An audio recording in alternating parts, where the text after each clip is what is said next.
I'll just advise people we're live on video and audio, and also for protocol, could you please silence or stun your mobile phones if indeed they're on?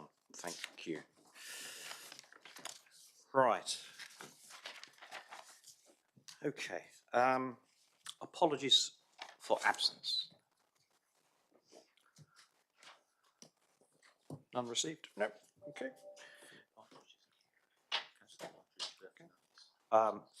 Councillor Partridge is not here. Councillor Partridge isn't here. We're going to call him, see if he's on his way, but I received apologies, so I'll chase that up. Number 2, declarations of interest. Councillor Rainsford.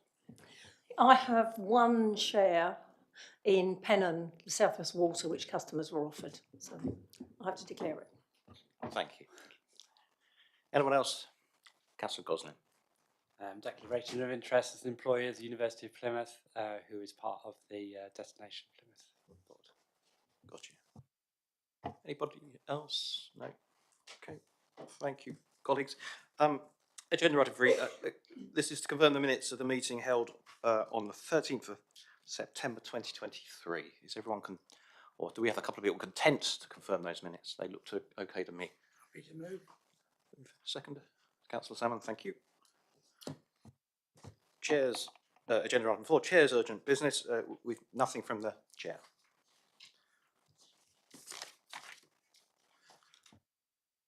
Okay, agenda item 5, Destination Plymouth Progress Report on Visitor Economy and the Visitor Plan. Councillor Lang, and we've also got David Draffen and Amanda Lumley with us to present and answer questions as well. Thank you. So I'll hand over to Councillor Lang. Welcome. Thank you very much, Chair. So following the success of the previous visitor plan, 2011, a new one was developed and mandated in 2020. The Visitor Plan 2030 sets a strategic direction for growth of the visitor economy and has acted as a key driver post-COVID-19 for recovery of the visitor economy in the city. The Board of Destination Plymouth has acted successfully for over 10 years now as a key catalyst in this space through its wide-ranging activities and partnership working. The Visitor Plan will continue to act as a key strategy in growing and positioning the city's place brand going forwards, along a refreshed brand strategy for the wider city. The brand strategy will amplify the good work to date and will start to position the city as somewhere to live and work as well as visit. And this will enhance the city's reputation, act as a catalyst for increasing and attracting talent, and provide an overall direction of travel for the city's brand messaging. The Plymouth, Britain's Ocean City branding was developed in 2013, and now nearly 10 years later, it's been a great success and helped to change perceptions of the city as a visitor destination regionally, nationally, and globally. But it's also become apparent there are aspects of the brand that now need further development to continue to grow a strong place identity for the city. And the original brand strategy needs to be reviewed, building on the good work to date. Destination Plymouth will now lead this work going forwards. Consequently, the organisation now has a new mission, which is we will promote nationally and internationally Plymouth's position and reputation as Britain's ocean city and work with key city partners and companies to market Plymouth in support of sustainable economic growth for the city and its travel to work area. And in order to support the broader mission, it's proposed that Destination Plymouth focuses on 4 priority work streams: brand, visitor, growth sectors, partnerships.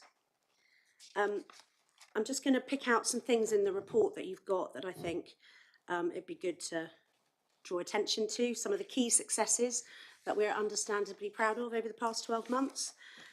Destination Plymouth has been recently accredited to bronze standard by the Green Tourism International Accreditation Scheme, and the team are really proud of this achievement, which sets standards in line with the UN sustainability goals. The PCC events team and supporting bids teams have achieved some really fantastic results and are to be congratulated on their hard work and success for the city. A new strategy has been established to facilitate and support an increased number of third-party events in the city. And as a result, we've seen an uplift in the number of visitors attending events. In 2023, there will have been over 200 days of live events taking place in the city, attended by over 600,000 people. And as you'll have seen recently, Plymouth City Council has agreed a deal with Live Nation, which aims to see the city once again play host to a large-scale music festival.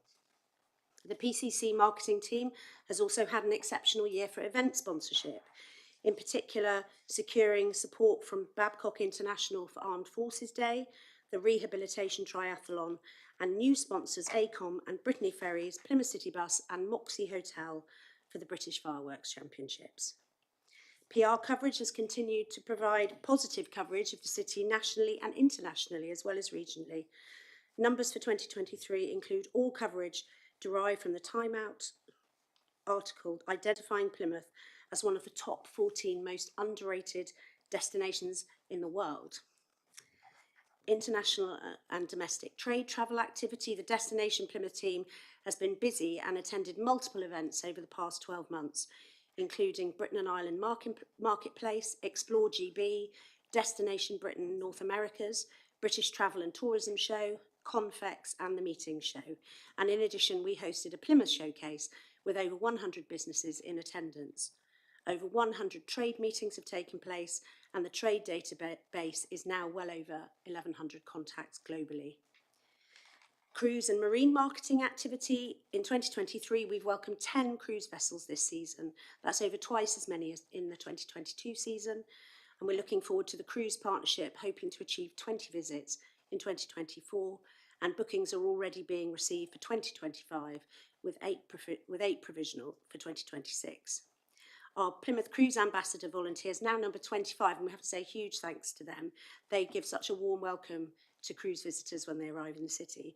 Most of them have had welcome host and green edge training and uniforms generally sponsored by City Bus Plymouth. Other key achievements include securing £500,000 to lead from the Heart of South West LEP to lead a data hub project for Devon and Cornwall, working with PCC Employment and Skills team to secure funding from the DWP for a skills development manager for the visitor sector, the opening of the new Moxie Hotel in June, and commissioning a new hotel demand study to support inward investment in the hotel sector. I'd really like to commend the work of the Destination Plymouth Board and the executive team, chaired by Richard Stevens, and also the exceptional partnership working across PCC, the two business improvement districts and wider partners across the city. Thank you. Thank you. Anything to add at all before we go into questions? No? No? Okay, thank you. Colleagues, any questions? Right, rather a lot. Councillor McLeay first, I think. Thank you, Chair, and thank you for preparing this report for us. I first came to Plymouth as a tourist myself when I was 5 years old, and it totally stole my heart, and I'm very happy to now call it my home. So my first question touches on hotel capacity. I noticed in the report that we can't currently meet the demands with our current hotel stock. We're also in a renting crisis in the city. Being a renter myself, I know how hard it is to find suitable accommodation.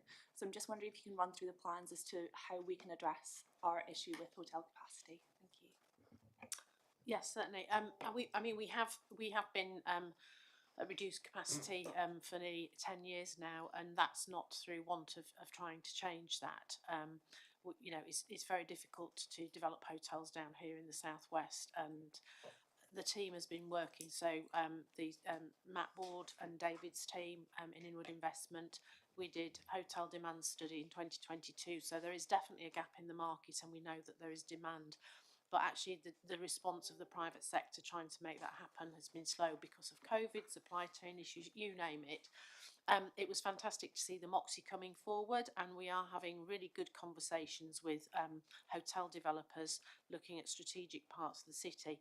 We do need to make sure that somehow we find a way to attract additional serviced accommodation, because what happens is obviously when people don't have the opportunity to go into serviced accommodation, they then go into things like Airbnb and some of the short-term rental properties, and that in turn obviously takes housing out of the housing and rental market. So it's a bit of a vicious cycle, and that's not just Plymouth, it's endemic across the whole of the southwest and indeed the wider UK.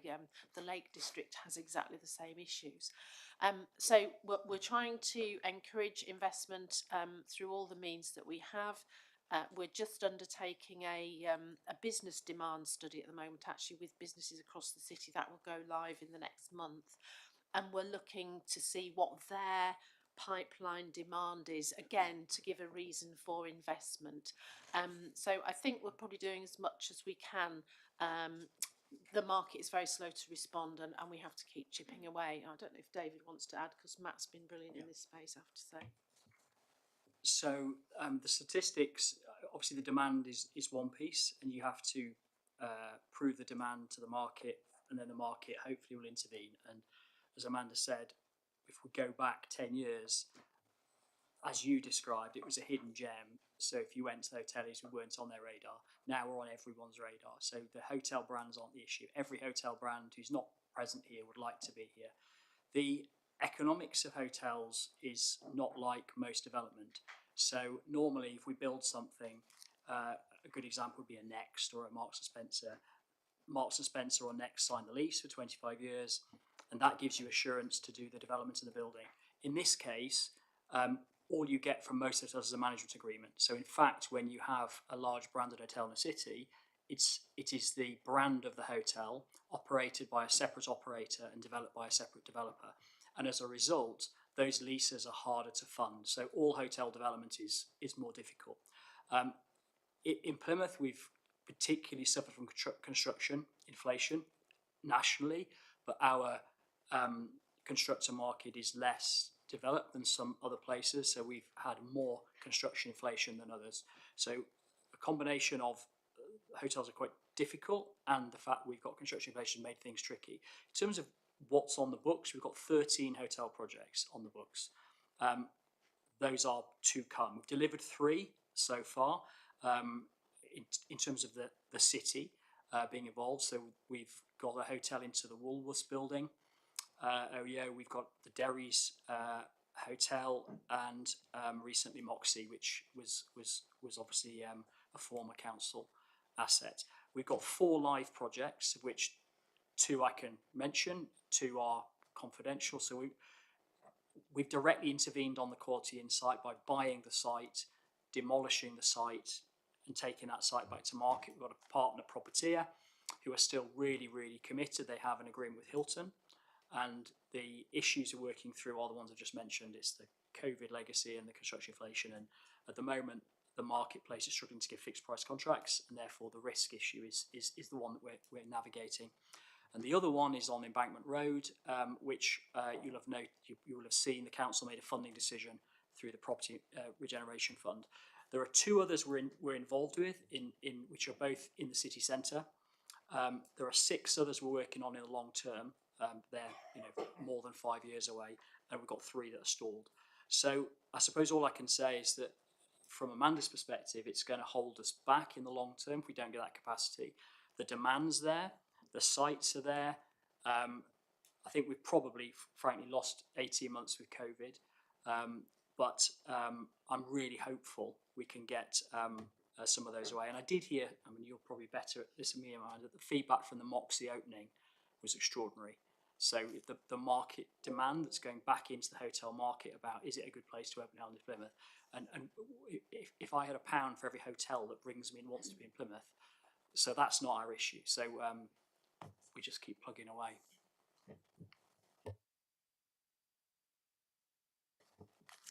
Councillor Gilmore, then Noble. Thank you, Chair. Thank you. As another Plymouth incomer, I also really recognise the incredible stuff that the city has to offer, which I didn't know about before. And that brings me to my point, which is if Plymouth is the 14th most underrated destination in the world, unless I'm misunderstanding that, that means people don't think there's going to be much here, but in fact there's a lot here.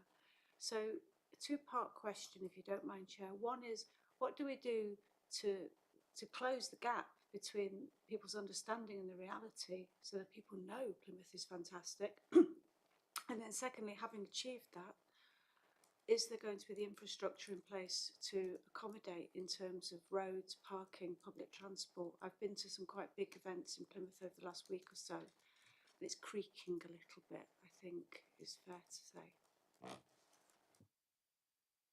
Okay, thank you for that. I think there's sort of two questions there, really. I think one is that you're right. You know, we as a visitor destination, you know, there's massive competition out there, and you know, our ambition in our visitor plan is to become the #1 rated destination in sort of Devon and Cornwall and the southwest, and we are generally, you know, moving in that direction, and it takes consistent resources and consistent messaging over a long period of time, and we're probably at least 10 years behind Bristol in terms of where sort of Bristol is now, and Bristol has only, you know, become really sort of buoyant, you know, within the last 10 years, to be fair.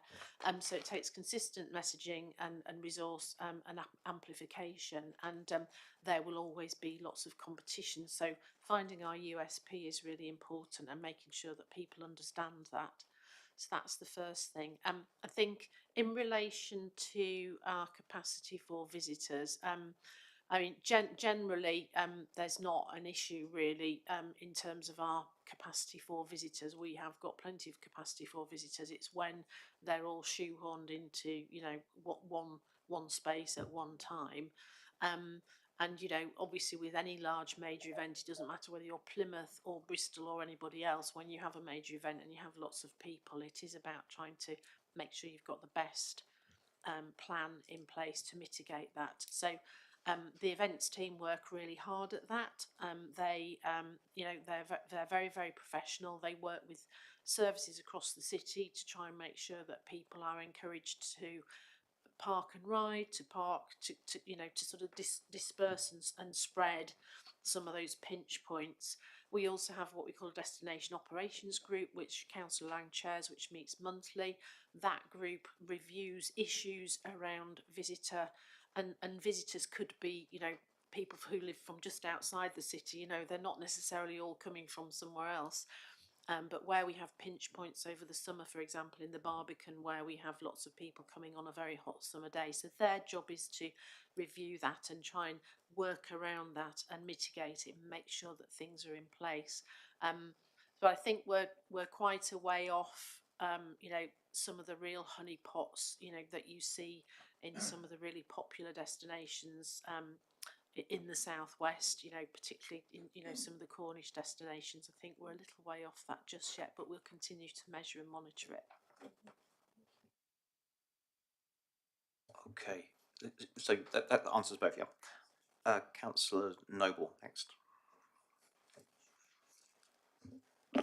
On the so hotel supply issues highlighted there. Obviously, you can see in the trend for hotel opening, and almost that there's over, I suppose, probably 20 years. There's been hotels. The investment patterns have been either for budget or luxury, and we've seen that here in Plymouth, where several of the mid-market, as it says on the report, they've dropped out, and we've had the developments at the limited service hotels like your Travelodge and your Premier Inns, and you know, some of the older hotels, like the Quality Hotel finished, the Grand went, didn't it? Places like the Mall and Links have gone, the Novotel, those ones dropped out the market. So when we're developing going forward, what that was a trend up until now. So what trends going forward? I mean, there was a whole change in the way people booked hotels with, you know, the online travel agents, growth in OTAs, and some of the traditional ways that people were booking, like through agents and things. I don't know how even the council books its hotel rooms, whether that's done through a nominated travel agent or whether that's you know, done on a company credit card through, you know, secretaries or even staff booking their own accommodation using, you know, a booking.com or you know, one of the main OTAs. Councillor Noble, could you just clarify what question you're asking the officers? What trends in hotel investment are we looking to ride going forward? How are we going to pick up on what's happening in the market? What's happening generally in the market? Because as you say, it's this investor builds a building, someone else operates it. How are we going to fit our strategy with what's happening currently? I think what you're asking is what are we doing to encourage investment here? Nationally, companies are continuing to invest in opportunities for development. And there is no doubt, and we know from our work with Colliers that there's definitely a gap in the upper market set here, which is a sort of 4-star plus. And we're absolutely targeting that market in terms of looking for brands, and we're talking to some really big hotel, international hotel brands, and I'm not at liberty to say who they are, but the important thing about getting a large brand is that you immediately then connect into that brand's global distribution system. So that includes things like booking.com, lastminute.com, all of the names that you will know when you book a holiday. So all of those large brands are connected into that. So as soon as you're linked into that, obviously people search. Sometimes they search for places, sometimes they search for brands. So if they're an American, for example, they will have a very high propensity towards Hilton or Marriott. We know that. Moxie is a Marriott brand. Marriott have been very impressed with the soft landing that they got when they came into the city and the support that they got from the strategic projects and the inward investment team. They were delighted. They are very, very happy with their forward bookings, which I have to say we have had something to do with, because we've been shouting about them for over 18 months now, and the international market is an 18-month to 2-year minimum sell, as is the cruise market. So these are long-term pieces of work. So they're delighted. Their tour series is full next year, and they're over the moon about that. So we are. We're hearing what the market says. The challenge we have got is that it is competitive, and we just need to make sure that we're doing everything we can to encourage them to come into the city. The construction market hasn't helped nationally, the economy hasn't helped nationally, and so on and so forth. But I'm very confident that we'll start to see some of those landing over the next 12 to 18 months. Thank you. Councillor Lang, I do apologise. I was meant to come back to you on the last question, but I think they're probably interrelated, actually. So do you want to come back? I was going to talk to Lindsay's point about how we promote the city, and I think just to say, I think that the brand development group work has got 3 particular strands, one of which is a city brand-led web portal. I don't know if it was Councillor Evans who said this thing about hiding our light under a bushel and then hiding the bushel. I don't think we're in that place anymore. I think we've got a lot better at it, but I think it's good to see it as a focus of the brand development group work, to have a kind of really all singing, all dancing, one-stop shop that promotes Plymouth, that helps us promote Plymouth then as councillors, as people who live here and work here. So it'll be really interesting to see what comes out of that. And the other 2 strands that they are focusing on in the short term are a brand toolkit that our partners can also use, and a talent attraction campaign, and just anything that helps all of us shout about what we find amazing about Plymouth, whether we've been here, not so long or been here for a really long time. I think those are the tools that we all need to do that, and I'm looking forward to seeing what the brand development group work comes up with. Thank you. I've got 5 questions still to come, so just very briefly, please. I just want to, on page 13 in the report, it does highlight some of the PR coverage that we're getting at the moment. So we're getting effectively an audience reach of over 2.5 billion. That was in the last 12 months. So that's 2.5 billion potentially people globally who are hearing good things about Plymouth, positive coverage about things to do and see. And the value of that, if we were to buy that in advertising terms, would be over £62 million worth, which is not bad for an expenditure of £36,000 a year, which is what we spend on our PR. Thank you. I did see Councillor Goslin quite early on put his hand up. I think I was right. So please go ahead. Moving on to the hotels of a floating variety, I noted in the report that we had 10 cruise ship visits last year, with a desire for 20 next year.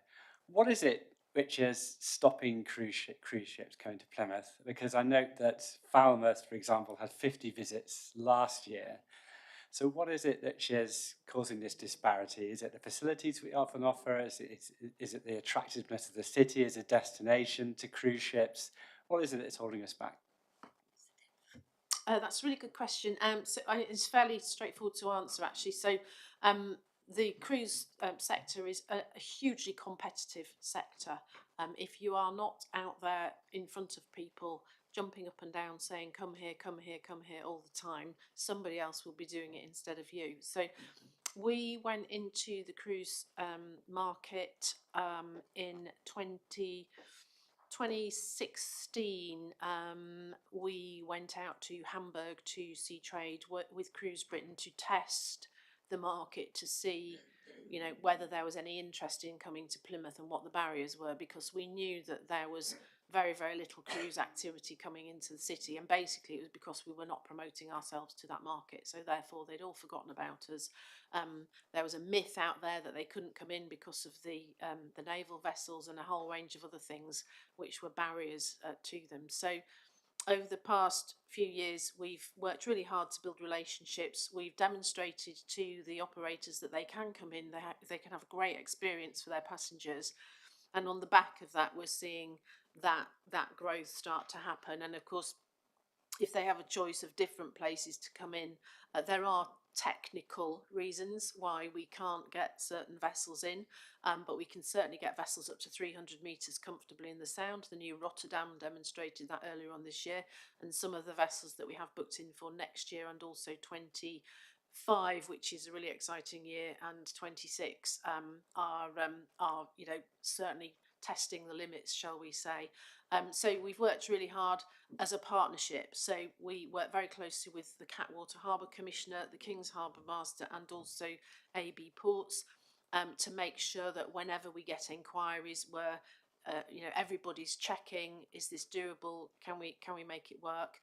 The cruise volunteer ambassadors do a fantastic job of making those passengers really happy when they come on shore, and as a result, when they go back and they do their surveys, because they do surveys on every port that they call into, the feedback is really good. And one of the cruise captains this year said, you are one of the best cruise port calls in Europe. So we're building, and again, this is a minimum of a 2-year lead in, so we're now, you know, we're booking for sort of 25, 26 now. So we'll build it and we'll build it. There will come a point. Our target at the moment is 30. I think we'll probably achieve that by sort of 26, 27 maybe. And of course, we do need to make sure that operationally, coming back to the point about having too many people, we need to make sure that operationally it's working for the city and the environment and everything else, as well as the cruise industry. So, I mean, hopefully that's answered your question. So you state that the capacity you're building towards is 30. That seems low in ambition compared to Falmouth currently at 50. Why are we limited to 30 capacity? Falmouth is a lot smaller place than Plymouth.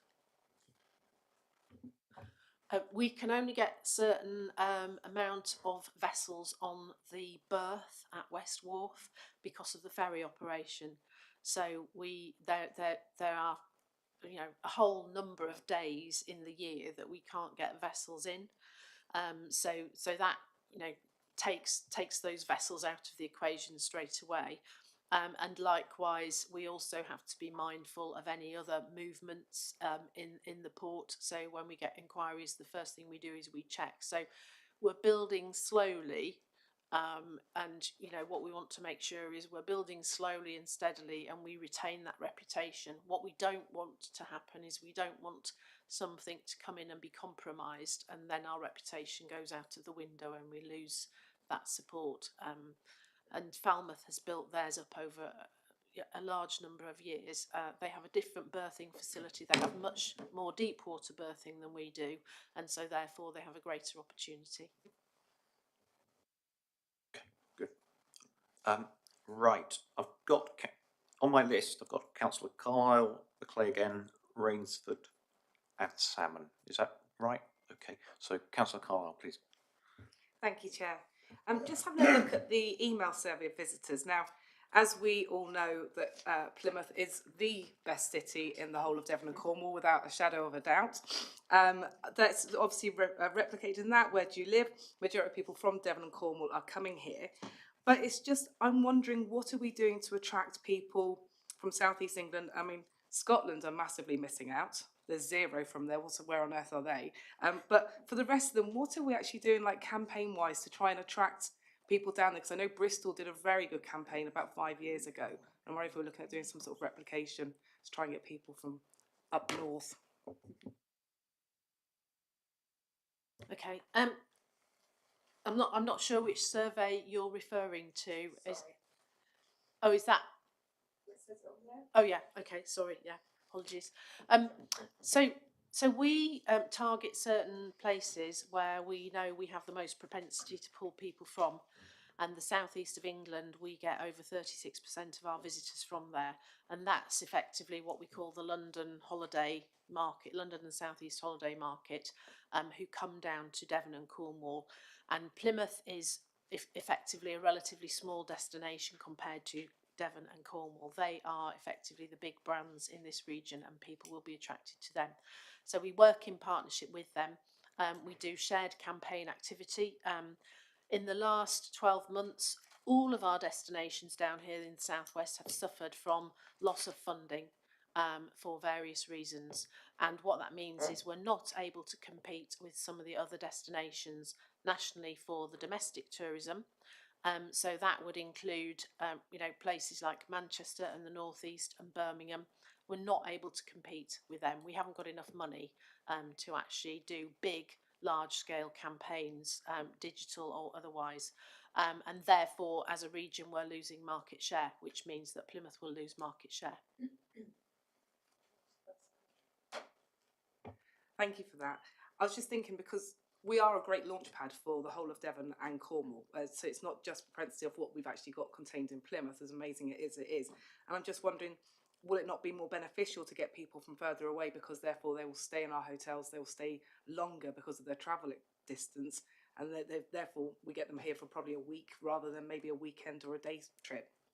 Yeah, not if they can't stay in the hotel, because the hotel's running at over 90% capacity between May and September. So that's the issue we have. We're targeting predominantly day visitors because we haven't got capacity for overnight staying visitors, international staying visitors, business staying visitors, and that's why we need to grow that capacity. Thank you. Okay. Councillor McClagan. Thank you, Chair. I want to pick up on the plans for green tourism. I don't think I'd be on brand if I didn't. So first of all, I just want to make sure that we're getting the basics right, picking up on Councillor Gilmore's point about infrastructure, particularly around waste. So when I was at the Lido several times over the summer, there was no recycling facilities. And again, at several events I've been to recently, like the fireworks, again, there was no kind of mixed waste recycling. Looking at the larger picture, I did want to pick up, and although I'm really pleased to hear that we're increasing capacity for cruise ships, I would be remiss to not say that one ship produces the same amount of carbon emissions as 3,400 idling lorries a day. And I'm just wondering, what are we doing to work with operators to help offset some of those carbon emissions? You've got quite a few different questions in there, so I'll try and cover all of them off. Firstly, we, as you probably know, we implemented a green tourism scheme 18 months ago across the city, and we were really delighted. 40 of our businesses signed up initially. We've got over 20 of them through accreditation. The accreditation is really tough. There are, it covers the whole 13 UN sustainability goals, and we do make a real point of celebrating those businesses that go through that. And some of our organisations, including the Box, have gone through that process and been very successful. And that means that what they're doing is they're looking right across their organisation at everything from plastic to energy to transport and so on and so forth. We keep chipping away at that.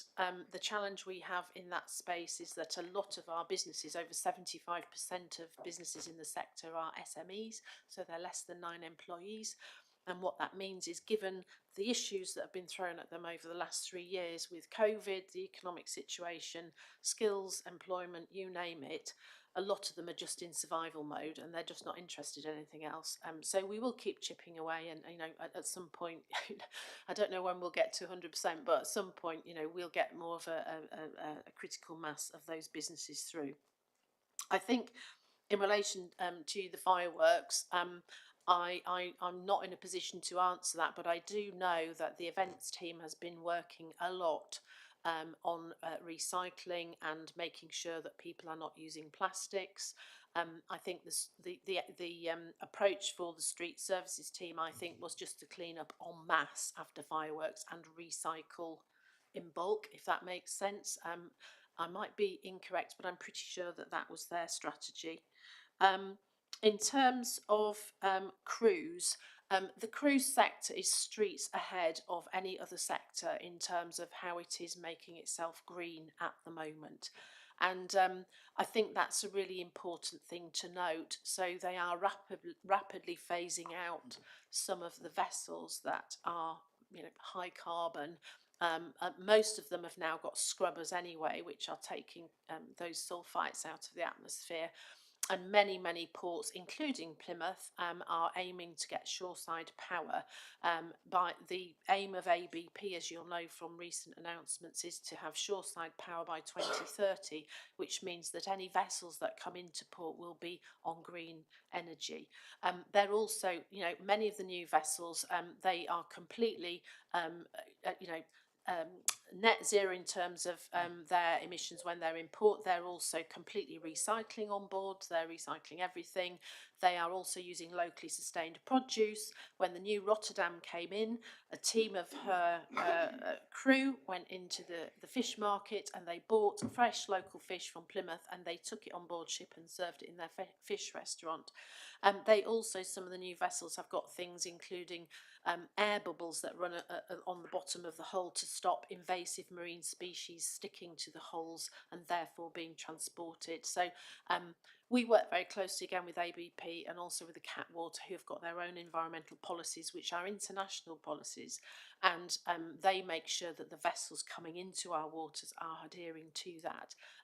So, of course, there's always still work to be done, but it's better probably to have 1,500 people arriving on a cruise ship rather than 1,500 cars coming into the city and creating carbon emissions when they're on a clean ship. Thank you. Right, Councillor Rainsford. Thank you, Chair. The Britain's Ocean City brand has been hugely successful. I've come across people around the country that have picked up on it.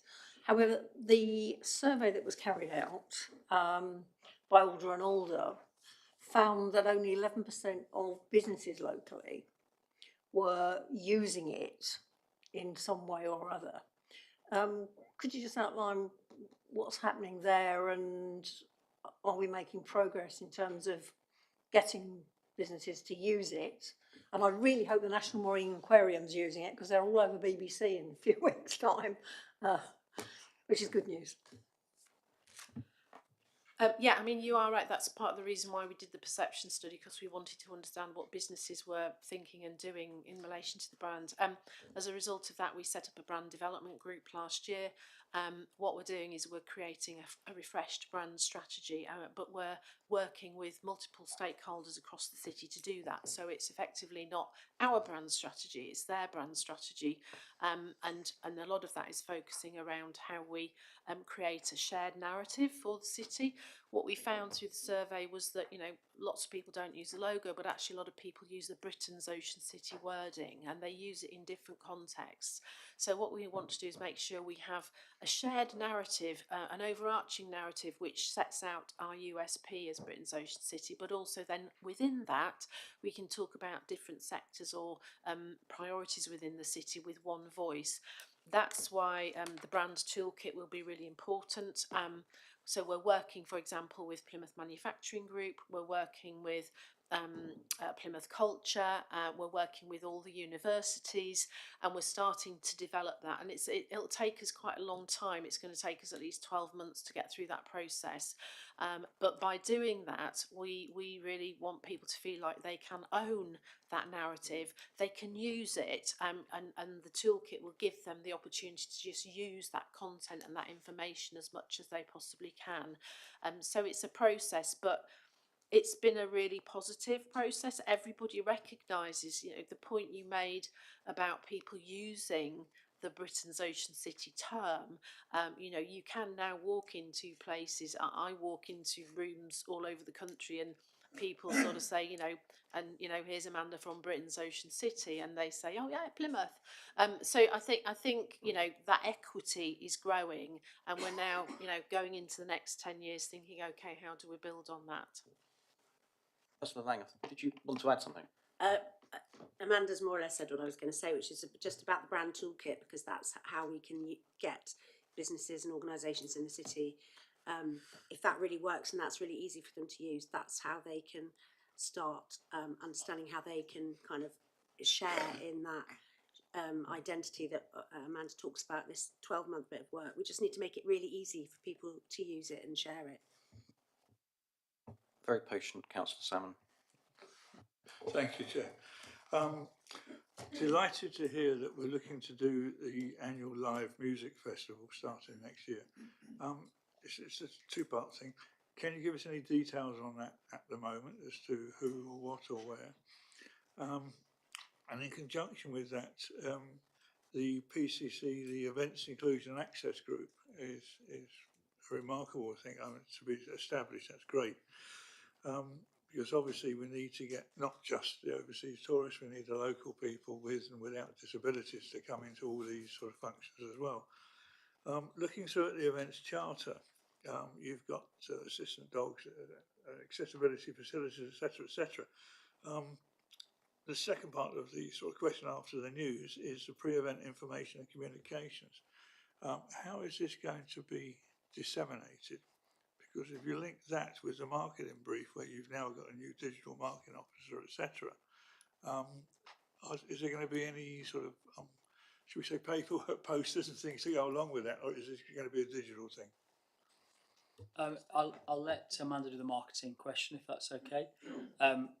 So the Live Nation arrangement is great. And those of you who've got a bit of memory will remember we did a relationship with MTV going back some years now, and we had to make a significant co-investment into that. And now, because we've built the market, this is now a commercial arrangement.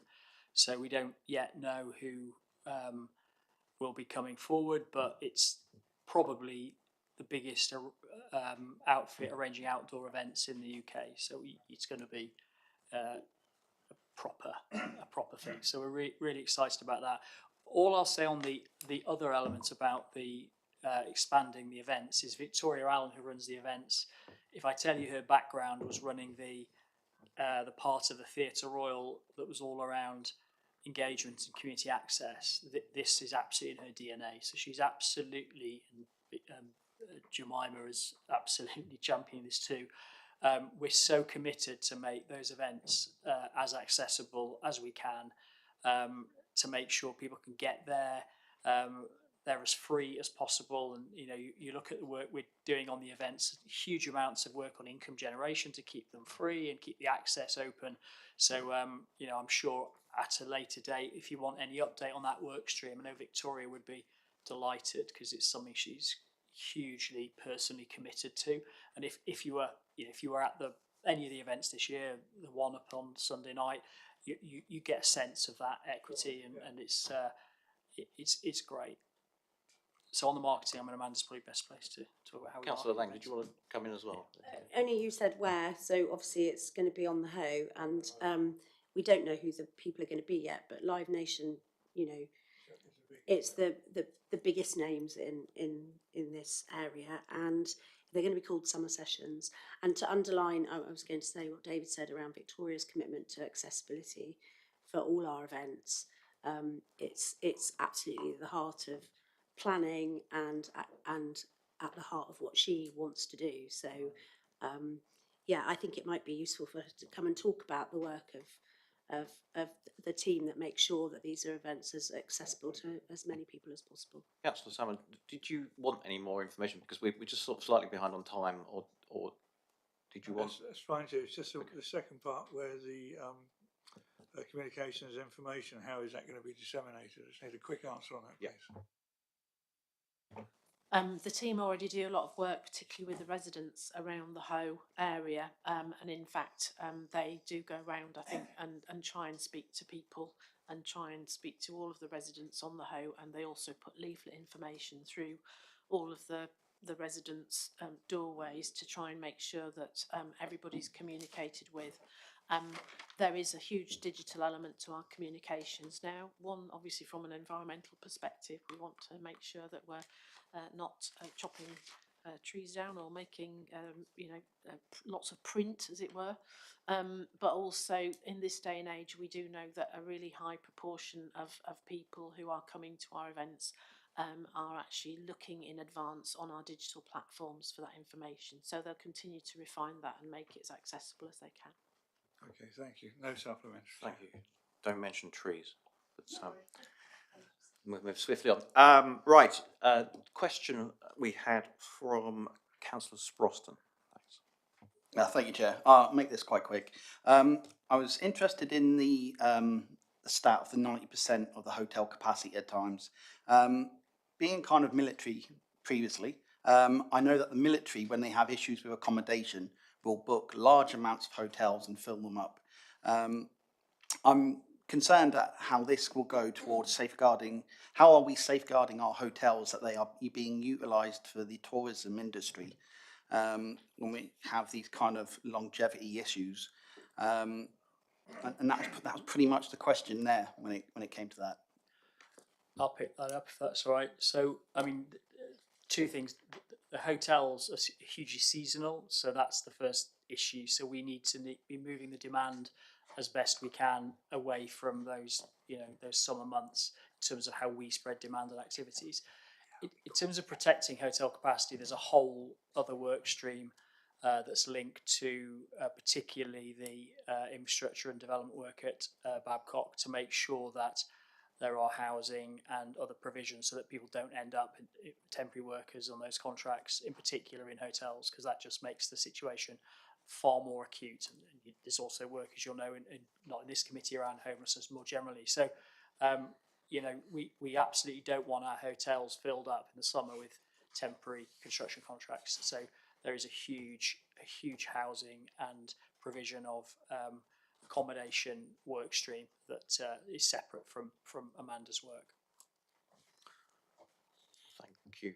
Right, Councillor Tuffy, final question. Thank you, Chair. If I may, page 158 is one of the risks, and what really fits into all of this that we're talking about today is, of course, is our naval heritage, and it looks like Naval Heritage Centre seems a long way off. And I was wondering if the committee could invite them to talk to us or encourage them in some way to get answers on whether this could be moved along a little bit, because it does fit in with everything we're trying to do.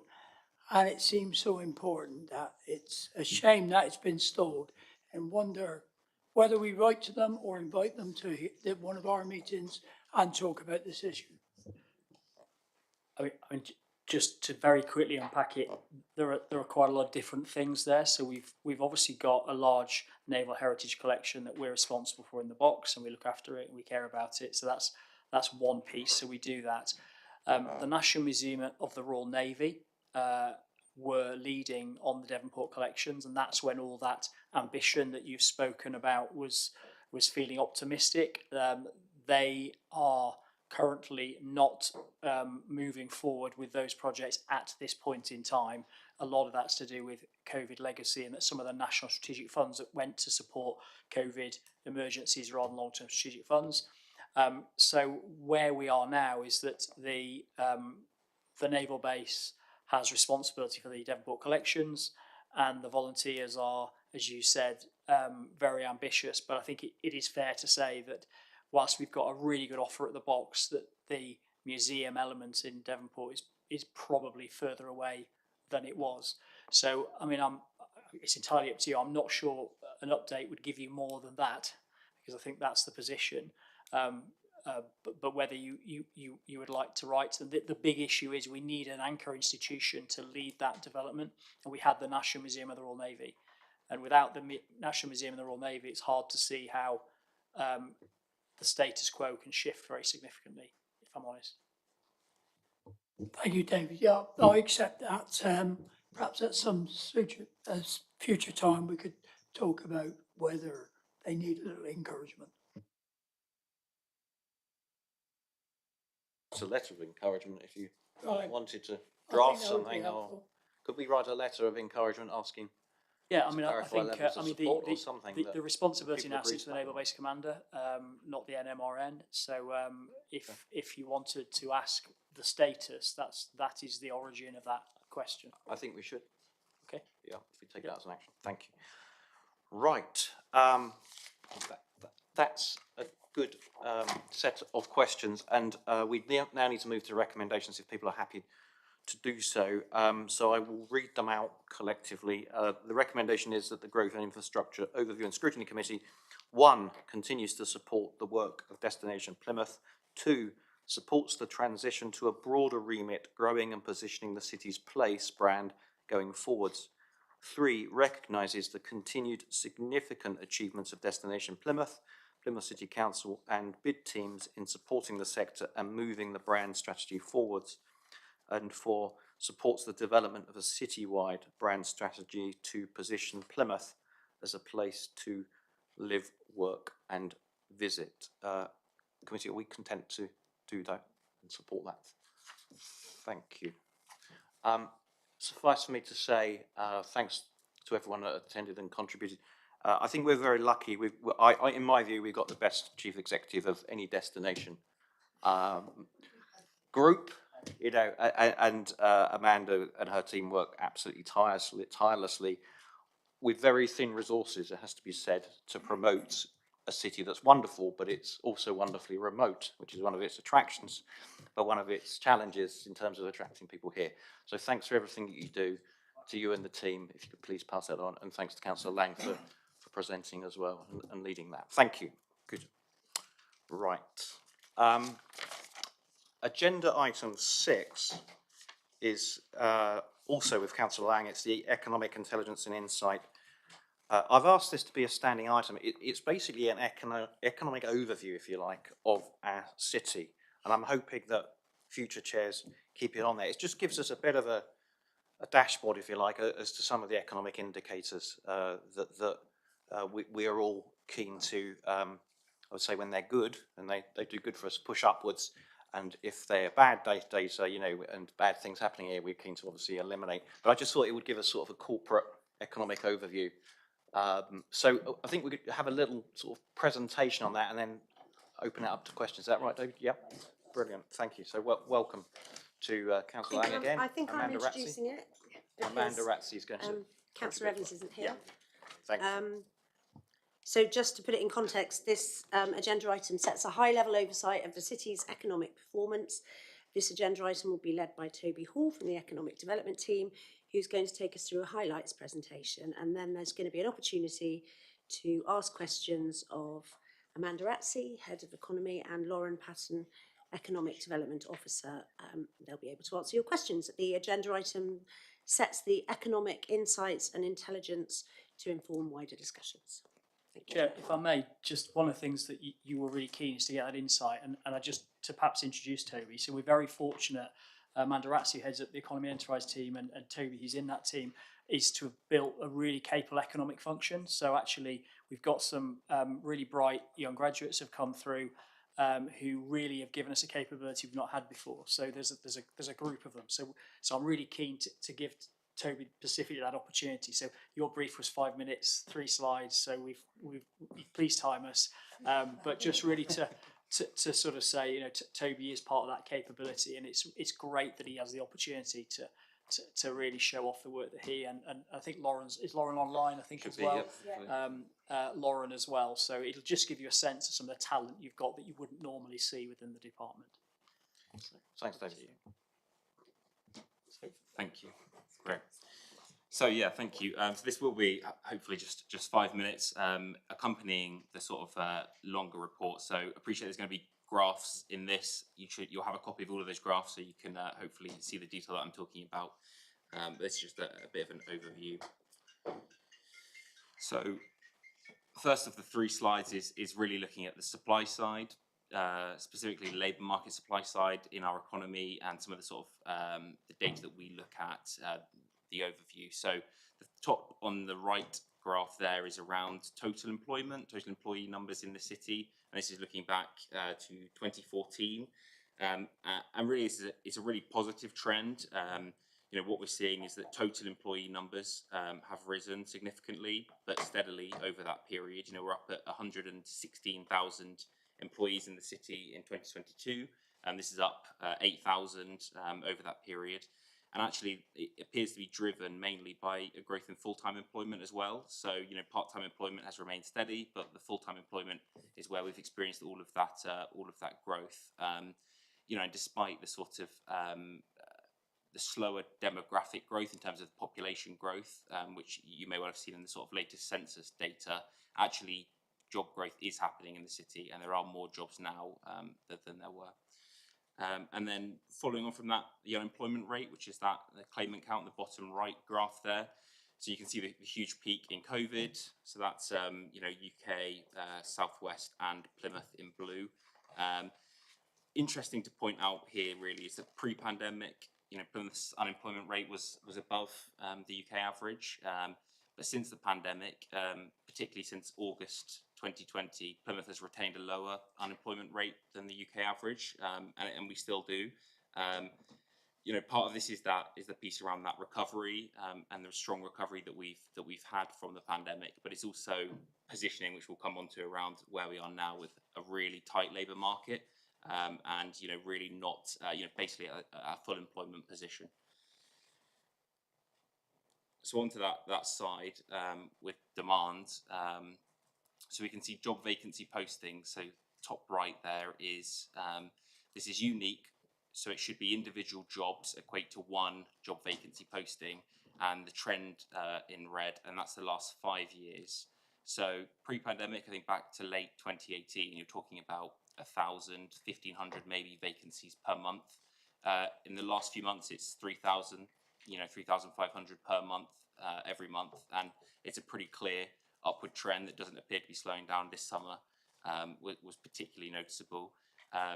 You know, particular sectors, you know, healthcare has continued, you know, throughout the pandemic, but actually post-pandemic to have even more vacancies, and these vacancies are becoming harder to fill, and that is part of that sort of really tight labour market that we're in currently. And then in terms of the enterprise, which is bottom right, again, it's a positive trend. What we're seeing is that Plymouth in 2023 had over 6,300 enterprises in the city. It's consistent growth, and actually it's been growth in the last few years, you know, despite the impacts of the pandemic, which have caused negative growth in the UK as a whole. You know, Plymouth has managed to increase its business numbers.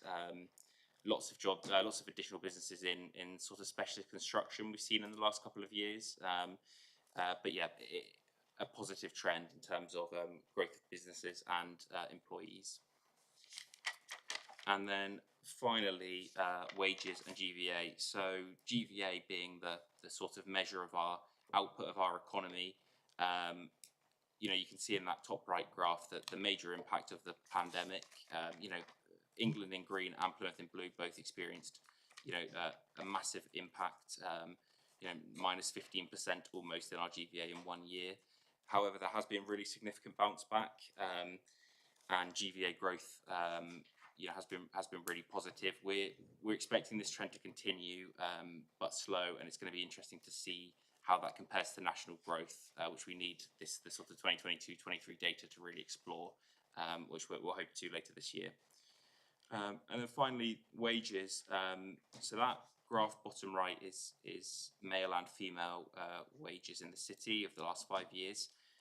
I think the sort of key interesting point here is that female wages have had a really significant and consistent rise over the last 5 years, really closed the gap on male wages over the period.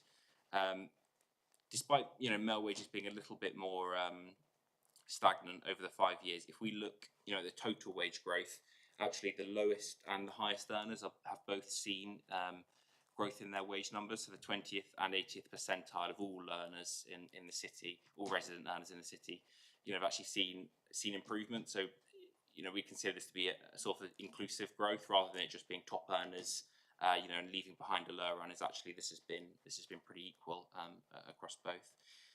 However, obviously, there is a gap that remains. So Plymouth at the moment is 87% of the UK on average in terms of the total wage. So there is still that gap to look to close. But yeah, that's the whip through. Brilliant. Thanks, Toby. Cheers. Thank you. Good. Questions, Councillor Gilmore. Thank you very much.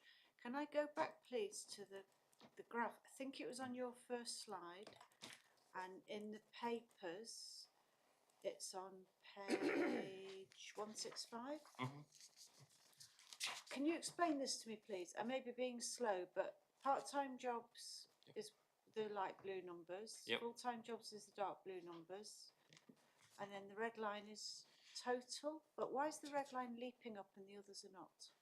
So, sorry. So this is about, these are two axes. So the bar charts are related to the axis on the left. So that's, they're related to just the part-time employees in thousands and full-time employees in thousands. And the total employees is the axis on the right. So the total employee, the line increases from 108,000 back in 2014, which you can see on the right of the graph. Oh, the scales are different. Yeah, sorry, the scales are different. It's just that the axes are paired. Appreciate that. Yeah, just the axes are different. So yeah, you can see the growth, but the growth is all in full time rather than being in part time. But yeah, just different axes. Yeah, I mean, right. one of the key takeaways from this is that we've had employment growth, and we know we've got a load more coming because we know from particularly Babcock. But it obviously shows you the challenge of where that growth is going to be serviced from, and will that create us to stall? And that's, if there are two things you can draw from this, we've still got that long structural GVA problem, although no one ever gets to 100% because of the distortion effects of London, so 87%. And the other one is if you've got effectively, with the labour market you have, it's effectively at full employment, and you've got that growth, you don't want to stall. Those are the two things we need to keep our mind on. So we don't want to chase any job. Oh, sorry. So we don't want to chase any job. We need to chase the high value jobs because we have got near full employment. Yeah, although about half of it is in marine and defence, so, but maybe there'll be more variety as time goes on. Anyway, not my question. Very good question. Come back on it. Councillor Stoneman and then Councillor Rainsford, then Noble. I didn't have a question. Do you have a question? No. Were you scratching your nose? I do apologise. That's all right. It's probably an itch. All right, no, sorry, Councillor Rainsford. Thank you. A couple of brief ones. There's no information here about the actual level of earnings as compared to, say, the wider UK and the wider Southwest. What are those comparisons? Are they available? And the second part of the question is looking at the unique jobs that are currently going out there, and there are some clear gaps we have. How are you using the data you have to project forward to enable the city to plan its training for the growth we need? Yeah, absolutely. So on the wage question, there certainly is data available to compare. So yeah, that 87% figure is for total, but we can break that down. So that's certainly something we could look to produce a response to you afterwards with those key stats. Yeah, certainly. So you've alluded to the $10 million question really, which is what is the piece of work that matches the skills requirements in the city, the future skills requirements of our workforce to our output of our education, and particularly with what we know that's going to be required in Babcock, Princess, and other large manufacturers, and knowing that the risk of not addressing that will just simply create inflation, wage inflation, and you can see exactly what's going to happen. Babcock, with their growth and their military and defence spending, could effectively take skills from other employers, and that's not the problem we want. And the other risk is that skills simply get imported down the M5 and the A38, and that growth doesn't happen here. So there's a piece of work that Tina Brinkworth is doing in refreshing her skills strategy and doing an analysis of the employer demand, and then there's clearly a matchmaking. So I mean, I think at the appropriate time that should absolutely be on the work programme here, because it's that assessment of supply and demand, and then the intervention both around education and skills is probably, from an employer's perspective, the issue that is most hot at the moment, and it's particularly acute because of the, I don't know how to describe it properly, I suppose the defence dividend that Plymouth is going to particularly benefit from in light of the wider kind of global, macroeconomic stuff that we all know about. So that is probably the issue that is exercising us all at the moment, is how we do that, because you can guarantee that when we're talking about defence, those projects will happen. That's absolutely clear. What isn't clear is whether Plymouth will leave the maximum benefit from that over a 10-year period, and whether our young people will benefit from those skills. So there's a huge amount of work going on in that space, and you might want to get some visibility of that at the next meeting, which Tina and Amanda's thoroughly involved as well. But it's a very live and real issue. So it is happening. I couldn't unpack it in 2-3 minutes. Thank you, and I think the committee probably would be interested in that further piece of work. I think, yeah, when we have papers in the future, then maybe want to sort of focus as well in that area. Yeah. Certainly data around, I mean, we've got the pie chart on page 170, but I was always intrigued. In fact, one of my concerns is that we're very good at defence and marine, but actually it's the what if. There are sort of ebbs and flows of global defence spending and global marine spending, and to me the economy doesn't feel as resilient as it should be in the other areas. Sure. Okay. Well, we can absolutely expand this. I think you'll know from your tenure, Richard. I think we've got very high levels of certainty around defence in the city for the next 10 years, linked to submarines in particular. So I think that is highly assured, and in fact, I think we could probably say 50 years. But I do think that skills piece that it sits in the people directorate, but we work across, is some visibility of that skills work would be beneficial, I think, for you guys, as well as us updating the dashboard. Thank you. Right, Councillor Noble. On the graph with the Plymouth wages graph. 169. Oh, was it? Oh, page 169 on our notes. I don't know which one it's on there, but obviously it shows 2018 to last year. Very little wage growth, really. I don't know whether the female wage growth might be down to that increase in people doing full-time work, perhaps. People taking on more hours. Obviously, you're talking about encouraging high-value growth, a growth in high-value jobs. There hasn't been an increase. The cost of living, some of my colleagues had £100 per month rent increase hoisted on them. And then when you look at your jobs vacancies, there's lots of those in care, nursing, there's some retail ones that generally sort of lower waged positions. So how are we going to increase the wages that people have so they in the city? How is that going to what's the strategy, or what's causing that? I think you're asking about what the strategy is to build the wage growth longer term, aren't you, in terms of which sector? Amanda, are you best placed to pick that one up? Yeah. You- Yeah, I think this comes back to what I was touching on earlier. We have got near full employment, and if you look at the types of jobs where we've got potential growth, and those sit in primarily, as Toby touched on, both health and marine and defence, those are actually fairly well paid sectors. So we need to be very specific in terms of which growth that we are targeting. We're targeting good growth, and we're targeting growth that has well paid jobs. Plymouth hasn't got an issue with the number of jobs. In fact, we've grown the number of jobs disproportionately. To get nearly 7,000 new jobs in 2 years, we are punching way above our weight for doing that. That is a really impressive set of numbers, and I know that my colleagues in Cornwall, Devon, Torbay, Somerset would be very jealous of that level of growth. That is very, very impressive.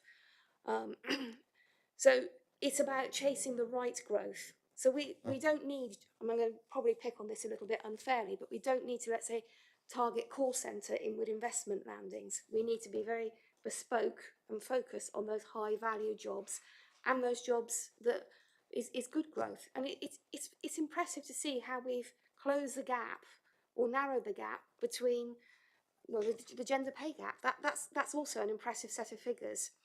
And for me, I felt such relief when I saw these figures because, this is what we've been trying to do, and it's such a lead time in terms of reconfiguring how your growth is approached and getting to this sort of numbers. This is really, really positive figures.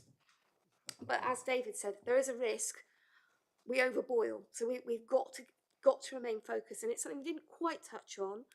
But it's not just the growth. We've also got to think about the skills. We've got to think about the housing in terms of if we're going to attract people to live and work in the city. We've got to think about the transport. We've got to think about it. It's that integrated approach. So making sure that we use this economic intelligence and insight to help our other planning, because it's not in isolation. Great, thank you. Right, I think that concludes the questions. So thanks, team. Well done, Toby, and also thanks to Lauren, who's online there, and thanks for what you do. And we will, in the future day, I think you've got those actions just to sort of crystallise around those areas that we've raised. Thank you, guys. Okay, right. Agenda item 7, and this is on water quality. We've got Councillor Tom Briers-Delve, the Cabinet Member for Environment and Climate Change, to introduce the report, and with him is Kat Deeney, the Head of Environmental Planning. We'll just take a few seconds to have a turnaround of people.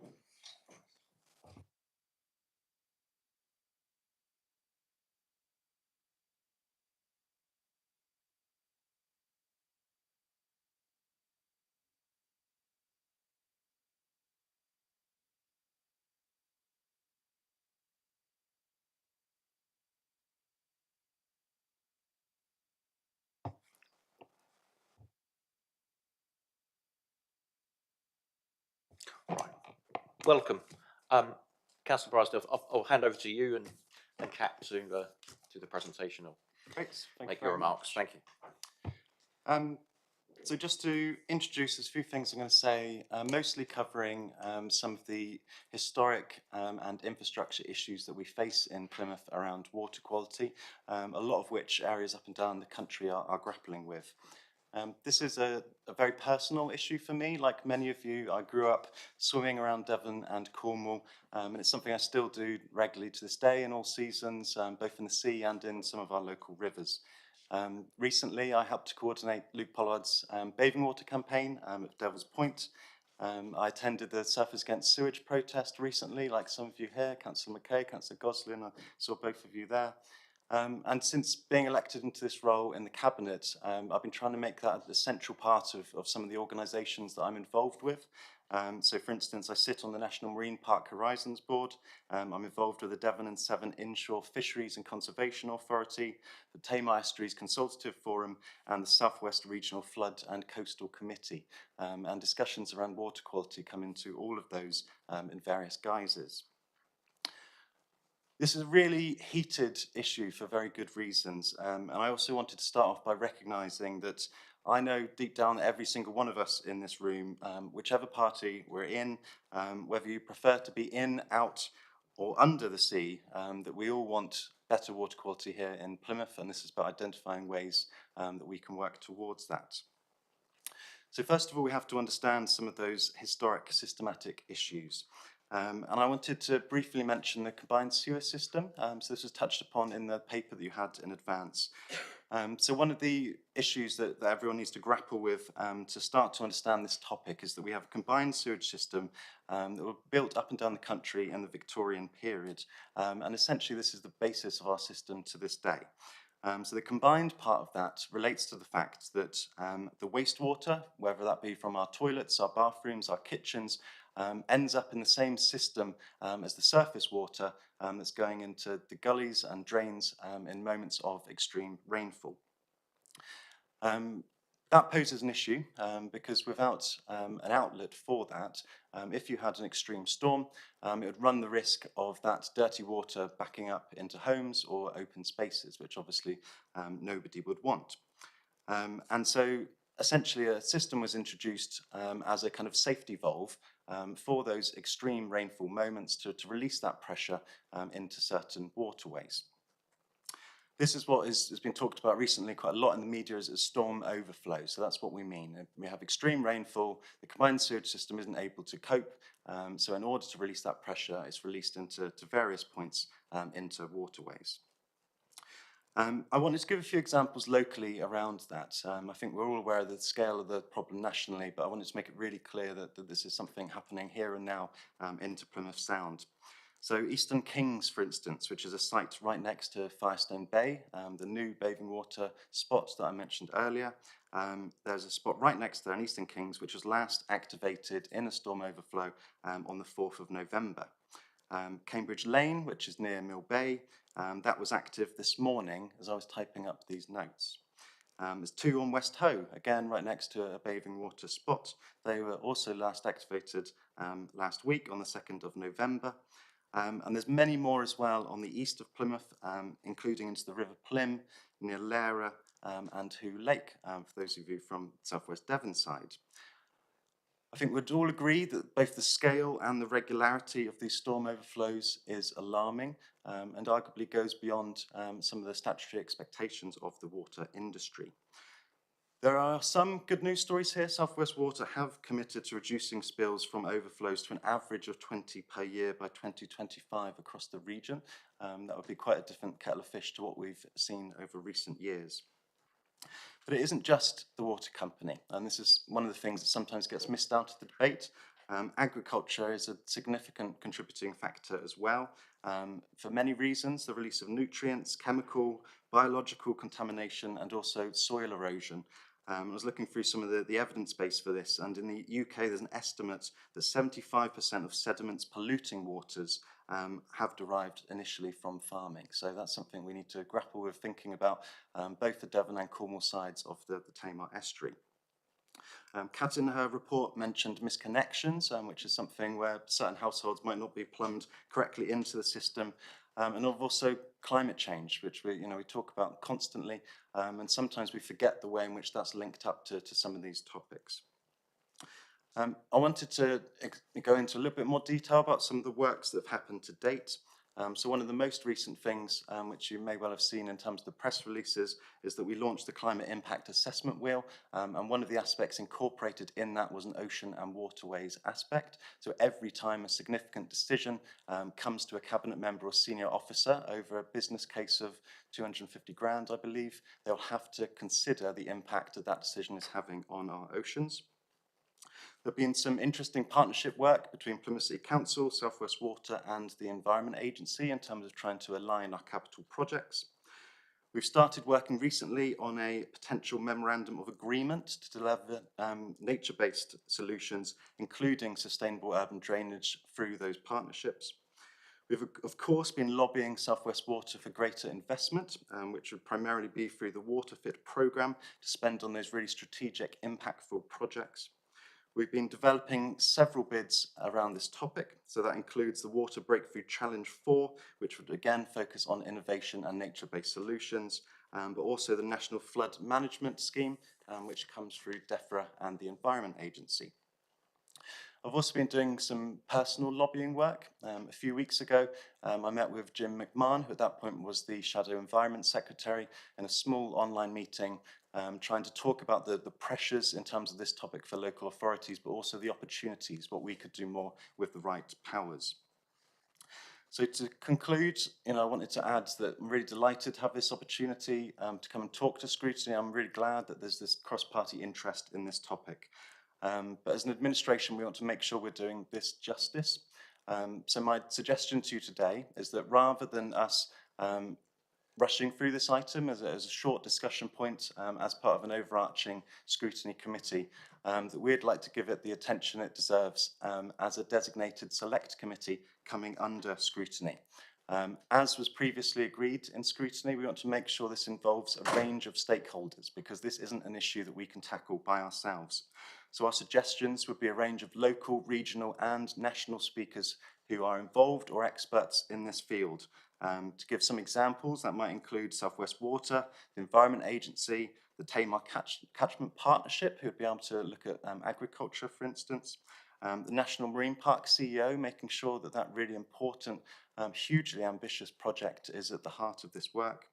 And also thinking about making sure that we're involving academics doing work in this field to advise us on future works as well. We want to make sure councillors have the opportunity to hold these organisations to account, but also to think proactively about what positive work can we do moving forward to make sure that we're focused on outcomes. Like I said a minute ago, we can't do this alone. This is about working with partners to deliver a much cleaner national marine park, where both marine life can flourish, but also our residents can swim or engage with the water in whichever way they see fit, in the knowledge that they're doing so in a safer water, whilst also making sure that these projects are improving flooding resilience in some of our more vulnerable communities. I'm very happy to take any questions, but I'd also be interested to hear thoughts on the recommendations we put forward too. Thank you. Thank you. It's not a negative, but thanks for that. Just to be really clear, though, that it's the scrutiny function to determine who we invite and who participates in any select committees, etc. But we are all of one here that we want a select committee. So, well, I think we are. We'll just discuss that in the committee. But yeah, I just wanted to sort of clarify that for particularly for sort of newer members, that there is the separation of powers for very good reasons. So, thank you for that. Kat, was there anything you wanted to add before we plough into questions? No, I think what we really want to highlight was just how complex this issue is. And when you add climate change and the storminess and the interaction with the increased rainfall, it is something that needs a really good look at and a really good collaborative, innovative approach to how we tackle it. Thank you. Right, question, sorry, I think it's Councillor McLean. Thank you, Chair, and I'm really pleased to see this item on the agenda. So we are Britain's ocean city. We literally build our reputation on our water, and it's really key that we get this right, both from a tourism, health and reputational perspective. I really welcome the recommendation to set up a select committee on this. And I was wondering what the timeline you're hoping to establish this under, or if that's in our gift. I'm not too sure about the process. Yeah, I think it is, but we'll talk through that in a minute. But please ask the questions. Yeah. So as Chair rightly said, that would be up for you as a collective on your scrutiny to determine. My view is that there's a really important balance to be struck here. In order to do this topic justice, we want to make sure that we have some of those regional and national voices, which means giving them sufficient notice as an invitation. I think at the start of next year, giving them a few months' notice would allow them to do that. That also gives us an opportunity to collectively to be working on policy development again, so that we're looking at deliverables and not just talking shops. But I also wouldn't want to push this much further down the line, because we want to be making sure that we're keeping the pressure up both on the water company and other organisations we can partner with on this. Can I just check with you? So it's a question for me. South West Water are next year putting in a multi-year investment plan. Is that right? So therefore, we need to do it well before a structural plan going in from the major stakeholder, basically. So Kat will be able to talk about this in more detail, but as I mentioned, as part of the work to date, we've had ongoing conversations with South West Water. The work that we're doing on a potential memorandum of understanding is already ongoing, so it will give us an opportunity to update you on that once it's more fleshed out. But yeah, just to rest assured that there's a huge amount of work already going on this. It won't be the case that we're putting down our tools until the select committee by any means. Kat, do you want to add? Yeah, so there's a number of streams of work that South West Water do around investment. The Water Fit programme that Councillor mentioned is in place, and they're now starting to look at how they deliver that. And I think one of the things we want to do is make sure that we as a city can influence that. But also they're looking for partners who want to move differently and find the innovation. And I think as we've got the National Marine Park, as you say, we're Britain's ocean city, we want to be at the forefront of that. And I think we don't want to be too slow to the table to miss our opportunity to do that. Yeah, so logically it would be better to hold this so that then we get the findings and that can contribute. Otherwise, we're doing something after the horse has bolted in many ways, aren't we? Yeah. Right, okay, get it. Councillor Tuffy. Yeah, very quick, thank you, Chair. I noticed there's a few new members, and it might be worth just raising this. We would normally have volunteers for this, and then a scoping meeting would take place to help you to see if there's a training need, because it is a very complex issue, and there's a lot of information to take in. So, just for the benefit of new members, you'd have opportunity to take part in that scoping meeting, have an opportunity to have any extra training need, and have an opportunity to direct the direction of the scrutiny. So I just thought it was worth giving you that information. Councillor Gilmore. Thank you. There's some really strong voices speaking about the environmental aspects already around the table, not least yourself, Tom, as well as Councillor Maclay and others. So I'm going to take a different tack. We've been hearing a great deal in this committee today about the need for economic growth and tourism growth in Plymouth, and how vital that is, and the creation of jobs. And of course, we can't possibly publicise Britain's ocean city if people can't readily use the ocean. That seems obvious to everybody, surely. But can you foresee a stream? Sorry, that was accidental. That was appreciated. Can you foresee a stream of good news stories that we can use to help to sell Plymouth to the rest of the country as a result of the good work that could come from these projects? I think that's a really good question, and it centres on the fact that we're reliant on the ocean in so many ways. There are already huge good news stories about Plymouth and our marine life, whether it's around some of the innovative work happening with businesses here in terms of marine technology. Plymouth Sound being the first national marine park in the country after a Plymouth Labour campaign. It's one of the more regulated marine protection areas in the whole of the country.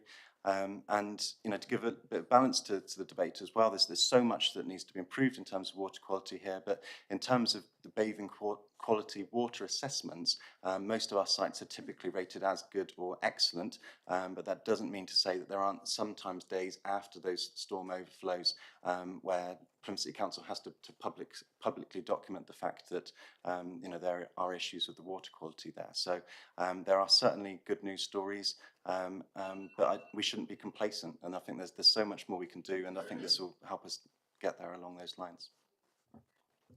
Okay. Councillor Rainsford, I had you down. Yeah. Thank you. St Peter on the Waterfront ward has probably most of the sea bathing opportunities in the city. It's incredibly important that the waters there are clean and people are confident enough to use them. And I absolutely endorse everything that's been said by Councillor McLay and Gilmore on just how important this is to the city and to the marketing of the city, actually, and getting visitors to the city. Could you, though, tell me whether or not, in talking about a select committee approach, whether or not any other coastal authorities are doing something similar, or are we at the sort of leading edge of this again? I don't know the answer to that in terms of local authorities doing this exact model. I think some of the projects that we're trying to lead on with nature-based solutions, you know, there are equivalents in different parts of the country. What we're trying to do with the select committee and in our partnership work is to really push ourselves at the forefront of that. And I do think that will be UK leading in lots of different ways. Kat, I don't know if you're aware of particular case studies of other local authorities.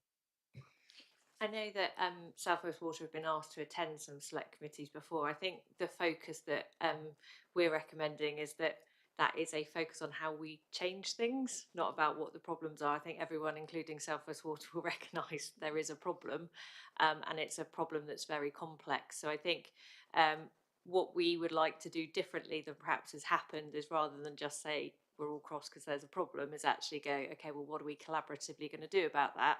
And how do we deliver that in a way that, as you say, you know, really benefits jobs and skills? How many more apprenticeships could we bring through if we've got multi-million-pound investment in upgrading our water? So we will, I know Torbay's done one relatively recently, and we will do some research which we can feed into any scoping meetings if that's helpful in terms of how they've run them elsewhere and whether they worked or not. Could I come back very quickly and just say, having sat on a lot of select committees at Westminster, the most productive ones are the ones that are looking for positive solutions and ways forward. So I'm really encouraged by that. Which, if we're still here, we'll ensure that there's positive solutions. Councillor Stoneman, did you have a question? Or have I misread you again? No, I have got a question this time. Thank you, Chair. What work is being undertaken with the National Marine Park in terms of water quality? So Kat is one of the senior officers leading that team, so she'll be able to wax lyrical about lots of the points. I think various aspects of it around marine citizenship will improve the way in which people across the city understand what we can all do to support water quality as well. So whether that's in terms of water butt usage, or in terms of the patios on people's front gardens, and about making sure that we all do what we can to slow the water going into the drains, whether it's around microplastics and that side of it. I think that will have an important basis. And also some of the National Marine Park projects around Nature Boost. At the heart, it's about making sure we're supporting various species in that marine environment. And we can't do that without looking at water quality part and parcel alongside. Thank you. I mean, the first thing to say is actually the National Marine Park are really bringing South West Water and others to the table, because we can kind of ask them to do that because we're the UK's first National Marine Park, and they don't want to obviously be reported as not enabling it to be clean. So I think having that very big brand front and centre is really helping us to get people to come to the table and do things differently. The other thing the National Marine Park has been doing during the last development phase is looking at different models to find those solutions. So, historically there have been pipes and tanks has been it. What we've been working with the South West Water is what are the more green and nature-based solutions to that that do more than just hold water. So we've been very much looking at how we look at the whole water catchment, how would ponds and using our existing streams in a different way help hold the water, would also benefit people's flooding by reducing the water that is moving around, and then that will also clean the water before it goes into the marine park. So I think using the marine park and the innovation that we've said that the marine park will be, it allows us to have those really great conversations with lots of people interested in working on it. So I think it's twofold. It's doing the work, but also it's bringing a lot of people to the table, and particularly looking at different funding models and different ways of accelerating work that may have come along, but not to a long time in the future if we hadn't had that National Marine Park. Thank you. And I did have another question, but it's on the select committee, so I can come on to that later. Thank you, Chair. Terrific to hear that we're cooperating and working with South West Water. Previously, we've been talking about increasing tourism, cruise liners, huge events, 20, 30,000 people on a home, more people in accommodation, etc. So obviously you're taking, I imagine, account for future planning to actually incorporate those extra footfall, shall we say. Do you mean in terms of the balance of environmental versus economic and that? Yeah, it's the environmental impact, if you like, of another 10,000 bodies living here every sort of week. With the new town, Sherwood, everything else, it's all going to accumulate. I think that's a really good question, and I think it links back to the point I made earlier around the climate impact assessment, because what that does is it puts oceans and waterways at the heart of every major decision. So whenever a senior officer or a cabinet member is signing that off, they'll be faced with an understanding of to what extent it will have a positive or negative impact on water quality. That doesn't mean to say that Plymouth City Council was only able to do projects that have a completely positive environmental impact. We have a whole host of priorities around affordable housing, for instance, where sometimes difficult decisions will need to be made. But I think that would be a really useful line of defence in terms of making sure that balance is considered. But also, I think sometimes these things aren't necessarily at odds in the way that we might think. You know, at the heart of the National Marine Park is this idea that by people engaging more with the sea, they'll have that better understanding of it and will be more considerate in their wider actions. And I think we need to have that education and engagement piece alongside it. Oh, thank you, Chair. Thank you. Anyone else? No, just a quick question. So I'm seeing good news here. It says page 178, bathing waters are given an annual classification of excellent, good or poor by the Environment Agency. Plymouth, Hoe, East and West are both at present classified as excellent. Given what we've just been talking about, are we confident that they will remain excellent, or is there a threat, in essence, that we're going to be sort of classified lower with impending classifications? South West Water are already doing investment in this field, and I think there's an acceptance there that they have to improve.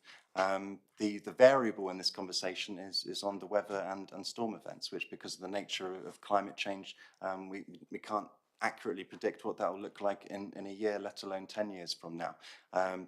I think because of the extra emphasis, both from opposition parties, but also the public and campaign groups like Surfers Against Sewage, this is on so many people's radars, that I think that the water companies and the agricultural sector are being held to account on this topic more, and I would hope that we only go further on this. So government has made some movements towards legislation around this. It won't surprise any of you for me to say that I don't think that I went far enough. I was disappointed to see South West Conservative Tory MPs vote against a bill that was proposed in March that would have made sure there was a legally binding target to stop raw sewage discharges systematically by 2030. But I do think generally we're moving in the right direction, but too slowly. Thank you. I personally, I think it's disappointing. We had a really good session, and you bring quite strong sort of party politics into a scrutiny committee. It's not usual. It's not something I've seen before. So I don't think that's sort of quite right. I'm not going to argue back. I just think we had a really good session, but this is so important not to make party political. Both parties, both the major parties, and I think I speak for others actually, have unequivocally supported cleaning up the water down here in Plymouth. Our economy depends upon it. We've both robustly supported the National Marine Park. Doesn't matter where its origin was from. You know, national government and national government ministers have been so enthusiastic about the first marine park. So I think, if I may, I think we'll draw the questions to a close. But in the future, under this committee, please desist from making really sort of brutal party political points. I think you can speak freely, but I think that just sort of loses the mood of the room slightly, if you don't mind me saying, colleagues. Right, okay. We'll discuss, I think, in terms of with the party whips and the size of the select committee, That needs to sort of be dealt with, I think, in a constitutional way with democratic services and indeed the party whips, and because we obviously want whoever wants to be involved from this committee, but I understand that other members of other committees are also entitled to be involved. So I don't think we can get to a point today where we say, in sort of an authoritative sense, that it's going to be a certain amount of members and this is the composition. So if you don't mind, we sort of press ahead with the recommendations to establish the select committee and the key stakeholders, and would welcome discussions on that. It's whatever your ideas are from officers and cabinet members as well, who's the best to sort of get in the room. Welcome those discussions. So therefore, I'll read the recommendations. Number 1, note the content of the water quality briefing note. And point 2, agree to establish a select committee in 2024 focused solely on water quality, inviting key stakeholders and user groups to provide evidence for consideration and review. Great. Is that unanimous? Brilliant. Excellent. Thank you. Are we going to discuss? Thanks. Yeah. Are we looking at the time scale? Because I think that's. I know you said to Alison, if you're both here, election results notwithstanding, I very much hope you will both be here to do this piece of work at least. So if we can, and I think to take up Tom's phrase, do it sooner rather than later, because I think this is the. And I appreciate what Ian was saying, but with and you're talking about going to the whips and all the rest, these things have a habit of drifting. And I think the importance of this merits us setting a very strict timescale so that we can get the organisation out of the way and get on with hearing from the experts and agencies and actually looking at the issues themselves, which I think is what we'd all want to do. So I don't know if someone wants to coin a phrase, open the bidding in terms of timescale, but I would certainly not want to see this put back through nobody's deliberate fault. Should we insert the words? I'm happy if other colleagues are to say by March 2020. Can we insert those words?